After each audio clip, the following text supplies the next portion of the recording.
ಬಂಧುಗಳೇ, ಇಲ್ಲಿಯವರೆಗೆ ಬಳ್ಳಾರಿ ಜಿಲ್ಲಾಸ್ಪತ್ರೆಯಲ್ಲಿ 4 ಬಾಣಂತಿಯರು ಸಾವನ್ನಪ್ಪಿದ್ರು. ಆಗ ತಾನೇ ಹುಟ್ಟಿದಂತ ಹಸುಗಸುಗಳು ಹುಟ್ಟುತ್ತಾ ಇದ್ದ ಹಾಗೆ ತಮ್ಮ ತಾಯಿಯನ್ನ ಕಳ್ಕೊಳ್ಳುವಂತ ಪರಿಸ್ಥಿತಿ ಎದುರಾಗಿತ್ತು.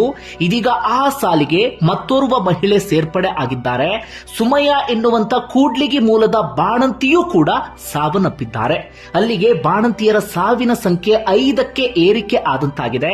5 ಮಂದಿ ಬಾಣಂತಿಯರ ಸಾವು ಅಂದ್ರೆ ಅದು ಸಾಮಾನ್ಯವಾದಂತ ಸಂಗತಿ ಅಲ್ಲ. ಬಂಧುಗಳೇ, ನವೆಂಬರ್ 9ನೇ ತಾರೀಕು 9 ಮಹಿಳೆಯರು ಬಳ್ಳಾರಿ ಜಿಲ್ಲಾಸ್ಪತ್ರೆಯಲ್ಲಿ ಸಿಸೇರಿಯನ್ ಮಾಡಿಸಿಕೊಂಡಿದ್ರು. ಅಂದ್ರೆ ಹೆರಿಗೆ ಆಗಿತ್ತು. ಅವರೆಲ್ಲರ ಆರೋಗ್ಯದಲ್ಲೂ ಕೂಡ ಏರುಪೇರಾಗಿತ್ತು. ಚಿಕಿತ್ಸೆಯನ್ನ ಮುಂದುವರಿಸಲಾಗಿತ್ತು. ಆರಂಭದಲ್ಲಿ 2, ಅದಾದ ಬಳಿಕ ಇನ್ನಿಬ್ಬರು ಎನ್ನುವ ರೀತಿಯಲ್ಲಿ 4 ಬಲಿಯಾಗಿದ್ರು. ನಂದಿನಿ, ಲಲಿತಮ್ಮ, ರೋಜಾ, ಮುಸ್ಕಾನ್. ಇದೀಗ ಸುಮಯ್ಯ ಎನ್ನುವಂತ ಮಹಿಳೆಯೂ ಕೂಡ 22ರಿಂದ 23 ದಿನಗಳ ಕಾಲದ ಚಿಕಿತ್ಸೆಯ ನಂತರ ಬಲಿ ಆಗಿದ್ದಾರೆ.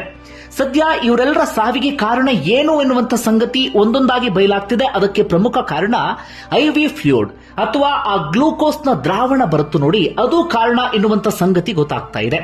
ಇಲ್ಲಿ ಮೆಡಿಕಲ್ ಮಾಫಿಯಾ ಯಾವ ರೀತಿಯಾಗಿ ಕೆಲಸ ಮಾಡಿದೆ ಅಂದ್ರೆ, ಈ ಪಶ್ಚಿಮ ಬಂಗಾಳ ಮೂಲದ ಫಾರ್ಮಾಸ್ಯೂಟಿಕಲ್ ಕಂಪನಿಯಿಂದ ಆ ದ್ರಾವಣವನ್ನ ತರಿಸಿಕೊಳ್ಳಲಾಗ್ತಿತ್ತು ಅಥವಾ ಗ್ಲೂಕೋಸ್ನ ತರಿಸಿಕೊಳ್ಳಲಾಗ್ತಾ ಇತ್ತು.